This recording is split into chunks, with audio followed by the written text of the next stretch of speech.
ನಮಸ್ಕಾರ. ಶೈಲಜಾ ಸುರೇಶ್ ಕತೆ ಚಾನಲ್ಗೆ ಸ್ವಾಗತ. ಇವತ್ತು ನಾವು ಮಾಧವಿ ಕಥೆಯ 3ನೇ ಭಾಗವನ್ನು ನಿಮ್ಮ ಮುಂದೆ ಪ್ರಸ್ತುತಪಡಿಸೋದಕ್ಕೆ ಇಷ್ಟಪಡ್ತಾ ಇದ್ದೇನೆ. ಇದುವರೆಗೆ 2 ಭಾಗಗಳನ್ನು ಕೇಳಿದ್ದೀರಿ. ಇದು 3ನೇ ಹಾಗೂ ಕಡೆಯ ಭಾಗ. ಮಾಧವಿ ಮೊದಲು ಮತ್ತು 2ನೇ ಭಾಗದಲ್ಲಿ ಮಾಧವಿ ಯಯಾತಿ ಮತ್ತು ಶರ್ಮಿಷ್ಠೆಯರ ಮಗಳು. ಯಯಾತಿ ಮಹರ್ಷಿ ಮಾಧವಿಯನ್ನು ಗಾಲವನಿಗೆ ದಾನವಾಗಿ ಕೊಟ್ಟಿರ್ತಾನೆ. ಗಾಲವ ತನ್ನ ಗುರುದಕ್ಷಿಣೆಯ ಹೊಣೆಗಾರಿಕೆಯನ್ನು ನಿಭಾಯಿಸೋದಕ್ಕೋಸ್ಕರ ಮಾಧವಿಯನ್ನು ಒಬ್ಬೊಬ್ಬ ರಾಜನ ಬಳಿ 200 ಕುದುರೆಗಳಿಗಾಗಿ ಅವಳನ್ನು ಒತ್ತೆಯಾಗಿಟ್ಟು ಕುದುರೆಗಳನ್ನು ಪಡೆದುಕೊಳ್ತಾ ಇರ್ತಾನೆ. ನಂತರ ಏನಾಯಿತು? 3ನೇ ಭಾಗ ಶುರು ಮಾಡೋಣಲ್ಲ. ಕತೆ ಶೀರ್ಷಿಕೆ ಮಾಧವಿ, 3ನೇ ಹಾಗೂ ಕೊನೆಯ ಭಾಗ. ಮತ್ತದೇ ಚಿತ್ತಕ್ಷೋಭೆ. ಮನಸ್ಸು ಗಾಲವನತ್ತ, ಗಾಲವನೊಡನೆ ಕಳೆದ ಕ್ಷಣಗಳತ್ತ ಧಾವಿಸುತ್ತಾ ಇದ್ದರೆ ಮೈ ಮಾತ್ರ ಉಶೀನರ ಮಹಾರಾಜನ ಅಪ್ಪುಗೆಯಲ್ಲಿ ನಲುಗುತ್ತಾ ಇತ್ತು. ಹೇಗೋ ವರ್ಷ ಕಳೆಯುವುದರಲ್ಲಿ ಗಂಡು ಮಗುವಿನ ಜನನವಾಗಿತ್ತು.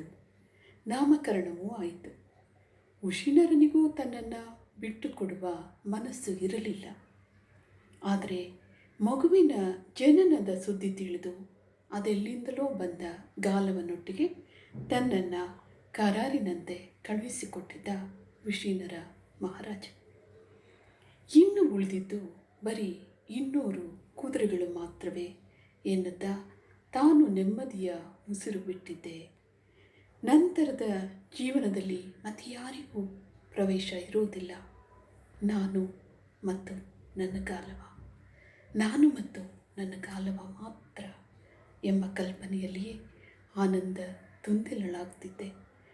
ಉಳಿದ 200 ಕುದುರೆಗಳ ಹುಡುಕಾಟ, ಅಲೆದಾಟ, ಅರಣ್ಯವಾಸ ನಡೆದಿತ್ತು. ಕನ್ಯಾವಲ್ಲರಿಯಿಂದ ತನ್ನ ಚೆಲುವು ಇಮ್ಮಡಿಸಿದಷ್ಟು ಗಾಲವ ಚಿಂತಾಕ್ರಾಂತನಾಗುತ್ತಿದ್ದ. ಅವನ ಚಿಂತೆಯನ್ನು ದೂರ ಮಾಡಲು ನಾನು ಹಪಿಸುತ್ತಿದ್ದೆ. ನಂತರ ಈಗೋ ಇಲ್ಲಿಯೇ ಇದ್ದಾಳೆ ಮಾಧವಿ. 4 ವರ್ಷಗಳಿಂದ ನಿನ್ನ ಬರುವಿಕೆಗಾಗಿಯೇ ಕಾದಿದ್ದಾಳೆ ಮುನಿಕುಮಾರ. ಇವಳು ಇಲ್ಲಿಗೆ 4 ವರ್ಷಗಳ ಹಿಂದೆ ಬಂದಾಗ ನಾನು ಆಶ್ರಮದೊಳಗೆ ಸೇರಿಸಿಯೇ ಇರಲಿಲ್ಲ. ದಾನ ಕೊಟ್ಟ ವಸ್ತು ನೀನು, ಗಾಲವನಿಗೆ ಸೇರಿದವಳು, ನಿನಗಿಲ್ಲಿ ಪ್ರವೇಶವಿಲ್ಲ ಅಂದುಬಿಟ್ಟಿದ್ದೆ. ಆದರೆ ಋಷಿಗಣದವರು ಗಾಲವನ ಆಗಮನ ಆಗುವವರೆಗೆ ನೀನು ಇಲ್ಲಿರಲಿ ಎಂದು, ಗಾಲವ ಕುಮಾರ ಎಂದು ಬರುವನೋ ಅವನೊಟ್ಟಿಗೆ ಅವಳನ್ನು ಕಳುಹಿಸಿಬಿಡು ಮಹಾರಾಜ ಎಂದು ನನ್ನ ಮನಸ್ಸನ್ನು ಒಲಿಸಿದರು. ಹಾಗಾಗಿಯೇ ಈ ಮಾಧವಿ ಗಾಲವನ ಸ್ವತ್ತಾಗಿ ಮಾತ್ರ ಇಲ್ಲಿ ಇದ್ದಾಳೆ. ಇನ್ನು ನೀನುಂಟು, ನಿನ್ನ ಮಾಧವಿಯುಂಟು. ಯಯಾತಿ ರಾಜರ್ಷಿಯ ದನಿ ಹತ್ತಿರದಲ್ಲಿಯೇ ಕೇಳಿದಾಗ ಮಾಧವಿ ತನ್ನ ನೆನಪುಗಳಿಂದ ಹೊರಬಂದು ಎದ್ದು ನಿಲ್ಲುತ್ತಾಳೆ. ಎಲ್ಲಿ ನನ್ನ ಮಾಧವಿ? ಅವಳಿಗಾಗಿ 4 ವರ್ಷಗಳಿಂದ ಹುಡುಕಿ ದಣಿದಿದ್ದೇನೆ. 600 ಕುದುರೆಗಳು ವಿಶ್ವಾಮಿತ್ರ ಮಹರ್ಷಿಗಳಿಗೆ ಸಂದಾಯ ಮಾಡಿದ್ದಾಗಿತ್ತು. ಉಳಿದ 200 ಕುದುರೆಗಳನ್ನು ಹೊಂದಿಸುವ ಚಿಂತೆಯಲ್ಲಿದ್ದೆ. ಅದೊಂದು ದಿನ ನನ್ನಿಂದ ಅಗಲಿ ಹೋಗಿದ್ದಳು. ಅವಳಿಗಾಗಿ ದೇಶ ರಾಜ್ಯಗಳನ್ನೆಲ್ಲ ಹುಡುಕಿ ಬಂದಿದ್ದೇನೆ. ಕರೆಯಿರಿ ನನ್ನ ಮಾಧವಿಯನ್ನು. ಅಪ್ರತಿಮ ಸೌಂದರ್ಯವತಿಯ ದರ್ಶನ ಭಾಗ್ಯಕ್ಕೆಂದು ಹಂಬಲಿಸುತ್ತಾ ಇದ್ದೇನೆ. ಕರೆಯಿರಿ ನನ್ನ ಮಾಧವಿಯನ್ನು. ಗಾಲವ ಮುನಿಯ ಕಂಚಿನ ಕಂಠದ ಅಗಲಿಕೆಯ ವಿರಹದ ದನಿಯ ತರಂಗಗಳು ಮಾಧವಿಯ ತಪ್ತ ಹೃದಯಕ್ಕೆ ತಂಪೆರಚಿದಂತೆ ಭಾಸವಾಗುತ್ತವೆ. ಶರೀರವಿಡೀ ಲಘುವಾದ ಭೂಕಂಪನ, ಬಿಸಿಯಾದ ರಕ್ತ ಪ್ರವಾಹವೊಂದು ಮೈ ಇಡೀ ಹರಿದಾಡಿ ಮುಖವನ್ನು ಕೆಂಪೇರಿಸುತ್ತಿದೆ ಎನ್ನುವಂತೆ ನವವಧುವಿನ ಲಜ್ಜೆಯೊಡನೆ ಮುಂದೆ ಬಂದು ಅವ ಗುಂಟನವನ್ನು ಸರಿಸುತ್ತಾಳೆ. ಗಾಲವ, ಮುನಿಕುಮಾರ, ಬಂದೆಯ. ಇಷ್ಟು ದಿನಗಳ ಕಾತರದ, ಆವೇಗದ, ತಲ್ಲಣಿಕೆಯ, ನವಿರು ರೋಮಾಂಚನದ ಭಾವದಲ್ಲಿ ಮೆಲ್ಲಗೆ ಉಸಿರುತ್ತಾಳೆ. ಗಾಲವ ಅವಳನ್ನು ನಿಬ್ಬೆರಗಾಗಿ ನೋಡುತ್ತಾನೆ. ಅಪನಂಬಿಕೆ. ಇವಳು ಮಾಧವಿಯೇ? ಮಲಿನವಾದ ವಸ್ತ್ರಗಳು, ಜಡೆಗಟ್ಟಿದ ತಲೆ ಕೂದಲು, ಒಣಗಿ ಹೋಗಿರುವ ಕೃಶಕಾಯ, ಬಳಲಿಕೆಯ ದನಿ, ಒರಟಾಗಿರುವಂಥ ಮೈಚರ್ಮ, ಇಡೀ ಮುಖದಲ್ಲಿ ಹೊಳೆಯುತ್ತಿರುವುದು ಜೋಡಿ ಕಣ್ಗಳು ಮಾತ್ರ. ಇವಳು ಮಾಧವಿಯೇ ಅಥವಾ ಅವಳ ಪಳೆಯುಳಿಕೆಯೇ? ಗಾಲವ ಅಚಾನಕ್ಕಾಗಿ ಹಿಂದೆ ಸರಿಯುತ್ತಾನೆ. ಈ ವೃದ್ಧ ನಾರಿ ಯಾರು? ನನ್ನ ಮಾಧವಿಯಲ್ಲಿ? ಇವಳೇ ಮಾಧವಿ ಮುನಿಕುಮಾರ. ನಿನ್ನ ದರ್ಶನ ಭಾಗ್ಯಕ್ಕಾಗಿ ಹಂಬಲಿಸುತ್ತಾ ಶರೀರ ದಂಡನೆ ಮಾಡಿ ಹೀಗಾಗಿದ್ದಾಳೆ ಅಷ್ಟೆ. ಕೊಂಚ ನಿಲ್ಲು. ಒಳಗೆ ಕರೆದೊಯ್ದು ಸ್ನಾನ ಅಲಂಕಾರ ಮುಗಿಸಿ ಕರೆದು ತರುತ್ತೇನೆ. ಕೊಂಚ ವಿಶ್ರಮಿಸಿಕೊ. ವೃದ್ಧ ತಾಪಸಿ ಉತ್ಸಾಹದಿಂದ ಹೊರಡುವಾಗ ಅದೇಕೋ ಗಾಲವ ಕೈ ಎತ್ತಿ ತಡೆಯುತ್ತಾನೆ. ಇಲ್ಲ, ಈಗಲೇ ಬೇಡ. ನಾನು ಇನ್ನೂ 200 ಕುದುರೆಗಳ ಗುರುದಕ್ಷಿಣೆಯನ್ನು ಸಂದಾಯ ಮಾಡಿಲ್ಲ. ಅದರ ಬಗ್ಗೆ ನಾನಿನ್ನೂ ಯೋಚನೆ ಮಾಡಬೇಕಾಗಿದೆ. ಮಾಧವಿ ಅವನ ಬಳಿಗೆ ಬಂದು ಮೃದುವಾಗಿ ನಗುತ್ತಾಳೆ. ಚಿಂತೆ ಬೇಡ ಮುನೀಂದ್ರ, ಚಿಂತೆ ಬೇಡ. ಆ ಕುದುರೆಗಳು ಸಂದಾಯವಾಗಿವೆ. ಈಗಾಗಲೇ ಕುದುರೆಗಳು ಸಂದಾಯವಾಗಿವೆ. ವಿಶ್ವಾಮಿತ್ರರು ಗುರುದಕ್ಷಿಣೆ ಸಂದಾಯವಾಯಿತೆಂದು ತಿಳಿಸಿ ನಿನ್ನನ್ನು ಅತ್ಯಂತ ವಿಜೃಂಭಣೆಯಿಂದ ಸನ್ಮಾನಿಸಲು ಕಾಯುತ್ತಿದ್ದಾರೆ. ಗಾಲವ ಅಚ್ಚರಿಯಿಂದ ಎಲ್ಲರನ್ನ ದೃಷ್ಟಿಸುತ್ತಾನೆ. ಮಾಧವಿ ಅವನ ಕೈಗಳನ್ನು ಹಿಡಿದು ನಲ್ಮೆಯಿಂದ ಅವನ ಕಣ್ಣಲ್ಲಿ ಕಣ್ಣಿಟ್ಟು ಹೇಳುತ್ತಾಳೆ, ನಾನೇ ವಿಶ್ವಾಮಿತ್ರರ ಬಳಿ 1 ವರ್ಷ ಸಂಸಾರ ಮಾಡಿದೆ. 200 ಕುದುರೆಗಳ ಬದಲಾಗಿ ನನ್ನನ್ನು ನಾನೇ ಸಮರ್ಪಣೆ ಮಾಡಿಕೊಂಡೆ. ನೀನು ಕೂಡ ಎಲ್ಲ ರಾಜರುಗಳ ಬಳಿ ನನ್ನನ್ನು ಸಮರ್ಪಣೆ ಮಾಡಿ 200 ಕುದುರೆಗಳನ್ನು ಪಡೆಯುತ್ತಿದ್ದೆ ಅಲ್ಲವೇ? ಅದೇ ಕರಾರು ಇಲ್ಲಿಯೂ. ವಿಶ್ವಾಮಿತ್ರರು ನನ್ನ ಸೌಂದರ್ಯಕ್ಕೆ ಸೋತು ಹೋಗಿದ್ದರು. 1 ವರ್ಷ ಅವರ ಜೊತೆ ಸಂಸಾರ ಮಾಡಿ 1 ಗಂಡು ಮಗುವನ್ನು ಹೆತ್ತುಕೊಟ್ಟು ಬಂದೆ. 800 ಕುದುರೆಗಳು ಸಂದಾಯವಾಗಿವೆ ಎಂದು ವಿಶ್ವಾಮಿತ್ರರು ಪತ್ರ ಬರೆದು ಕೊಟ್ಟಿದ್ದಾರೆ. ಗಾಲವ ಋಷಿಯನ್ನು ಹುಡುಕಿ ತನ್ನಿ. ಋಷಿಗಣದ ಎದುರು ಅಪರೂಪದ ಗುರುಕಾಣಿಕೆ ನೀಡಿದ ಸಮರ್ಥ ಶಿಷ್ಯ ಎಂದು ವೈಭವದಿಂದ ಸನ್ಮಾನ ಮಾಡೋಣ ಎಂದು ಶಿಷ್ಯರನ್ನು ನಿನ್ನನ್ನು ಹುಡುಕಲು ಕಳಿಸಿದ್ದಾರೆ. ನಾವಿನ್ನು ಅಲ್ಲಿಗೆ ಹೋಗೋಣ ಅಲ್ಲವೇ? 800 ಕುದುರೆಗಳ ಗುರುಕಾಣಿಕೆ ಸಂದಾಯವಾಯಿತಲ್ಲವೇ?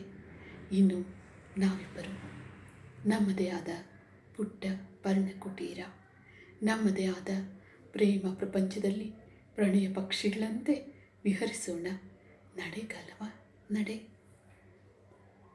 ಕನಸಿನ ದನಿಯಲ್ಲಿ ಹೇಳುತ್ತಾ ಅವನನ್ನು ಆಲಂಗಿಸಲು ಮುಂದಾಗುವಾಗ ಗಾಲವ 4 ಹೆಜ್ಜೆ ಹಿಂದೆ ಸರಿಯುತ್ತಾನೆ. ವಿಶ್ವಾಮಿತ್ರರಿಗೆ ಮಗು ಹೆತ್ತುಕೊಟ್ಟ ಮೇಲೆ ಕನ್ಯಾವಲ್ಲರಿಯ ಪ್ರಯೋಗ ಮಾಡಲಿಲ್ಲವೇ? ಮಾಧವಿ ಮುಗುಳ್ನಗುತ್ತಾ 2 ಹೆಜ್ಜೆ ಮುಂದೆ ಇಡುತ್ತಾಳೆ.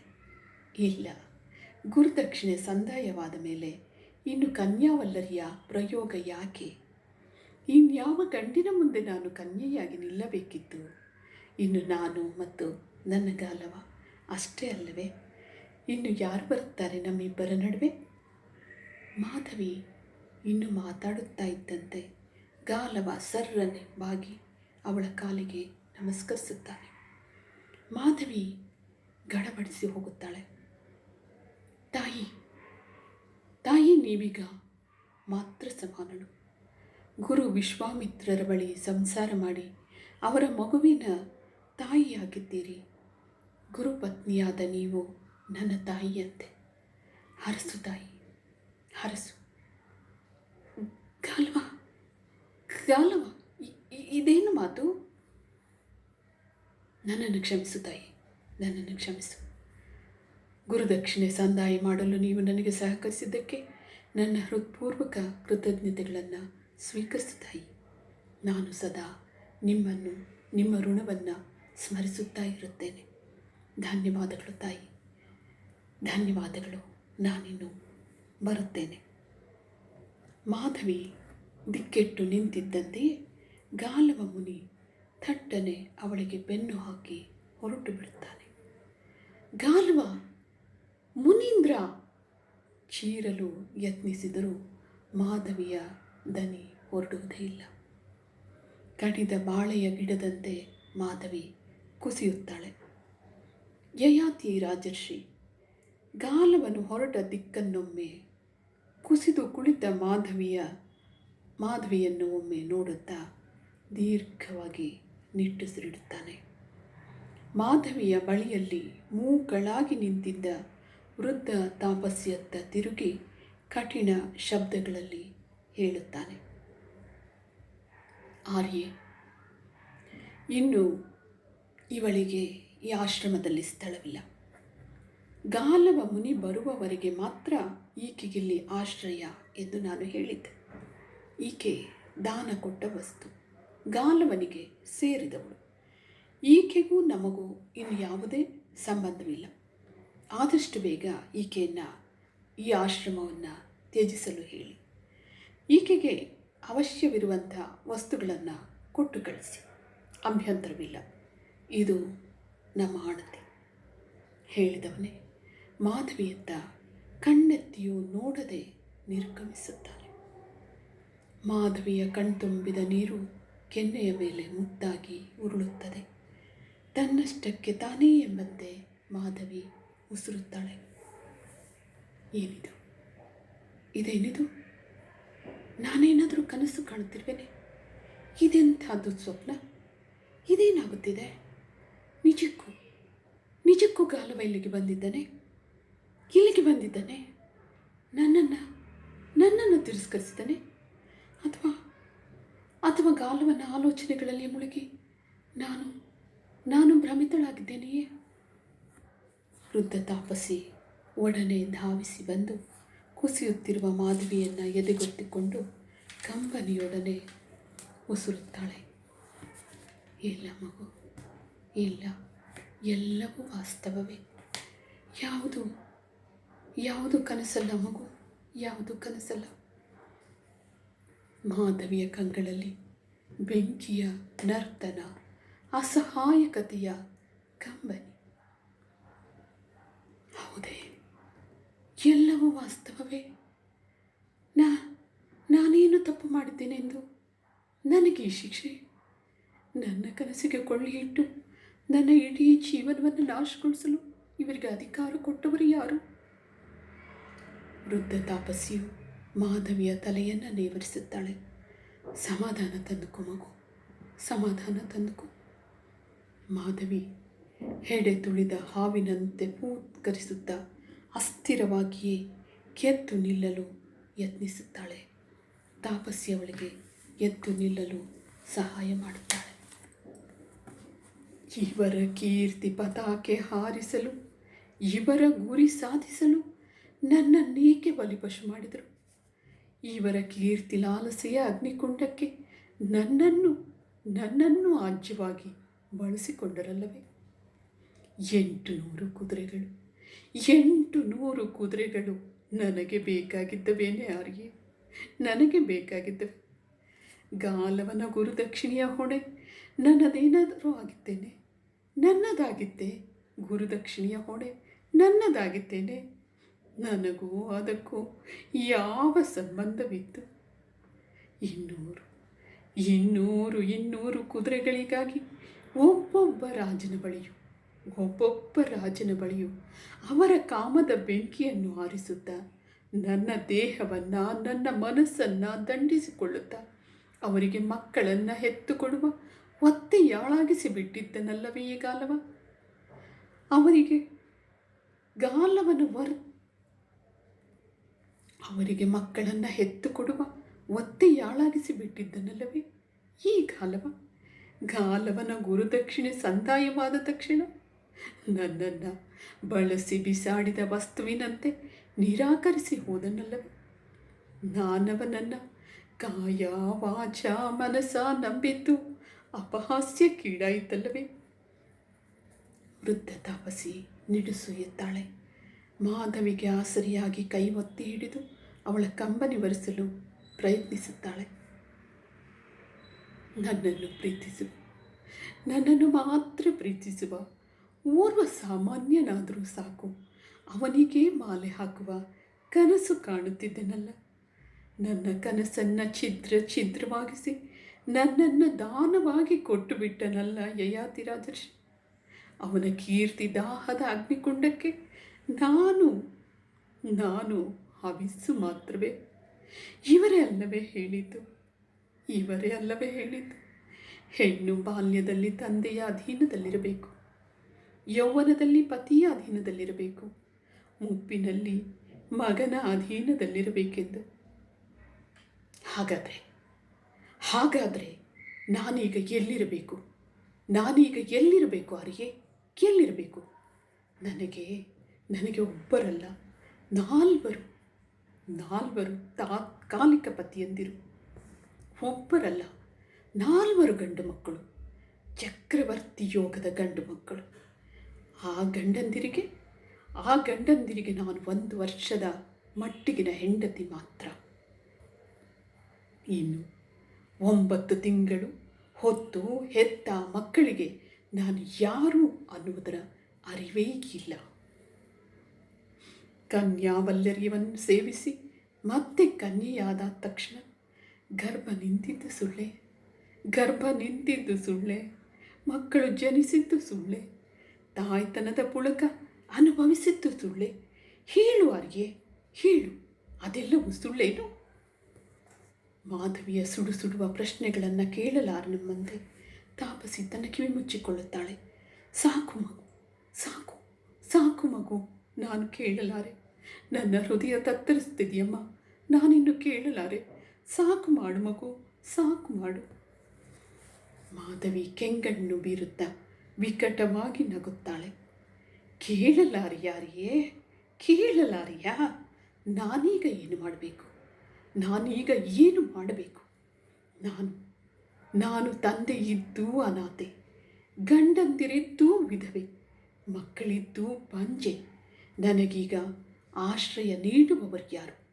ಎಲ್ಲಿ ಹೋಗಲಿ ನಾನು? ಕೀರ್ತಿದಾಹದ ಈ ಪುರುಷ ಮೃಗಗಳ ಬೇಟೆಯಲ್ಲಿ ಬಲಿಪಶುವಾಗಿ ರೋಧಿಸುತ್ತಿರುವ ಈ ಮಾಧವಿಯ ವ್ಯಥೆಗೆ, ಸಂಕಟಕ್ಕೆ ಕೊನೆಯೇ ಇಲ್ಲವೇ? ಕಂಬನಿಯ ಧಾರೆಗೆ ಕೊನೆಯಿಲ್ಲವೇ? ಅವಳಿಗಾದ ಅನ್ಯಾಯಕ್ಕೆ ಹೊಣೆ ಯಾರು ಹೊಣೆ? ಮುಸ್ಸಂಜೆ ಆಗುತ್ತಿದೆ. ಯಾವುದೋ ಗುರುಕುಲದಲ್ಲಿ ಮಕ್ಕಳು ಶ್ಲೋಕ ಪಠಿಸುತ್ತಿದ್ದಾರೆ. ಕೇಳಿಸಿಕೊ, ಯಾವುದೋ ಗುರುಕುಲದಲ್ಲಿ ಮಕ್ಕಳು ಶ್ಲೋಕ ಪಠಿಸುತ್ತಿದ್ದಾರೆ. ಕೇಳು, ಕಿವಿಗೊಟ್ಟು ಕೇಳು. ಯತ್ರ ನಾರ್ಯಸ್ತು ಪೂಜ್ಯಂತೆ ರಮಂತೆ ತತ್ರ ದೇವತಾಃ. ಯತ್ರ ನಾರ್ಯಸ್ತು ಪೂಜ್ಯಂತೆ ರಮಂತೆ ತತ್ರ ದೇವತಾಃ. ಯತ್ರ ನಾರ್ಯಸ್ತು ಪೂಜ್ಯಂತೆ ರಮಂತೆ ತತ್ರ ದೇವತಾಃ. ಮಾಧವಿಯ ಏರುದನಿ ಸುತ್ತೆಲ್ಲ ಪರಿಸರದಲ್ಲೂ ಪ್ರತಿಧ್ವನಿಸುವಂತೆ ಮುಳುಗುವಾಗ ವೃದ್ಧ ತಾಪಸಿ ಬಿಕ್ಕಳಿಸುತ್ತಾಳೆ. ನಮಸ್ಕಾರ.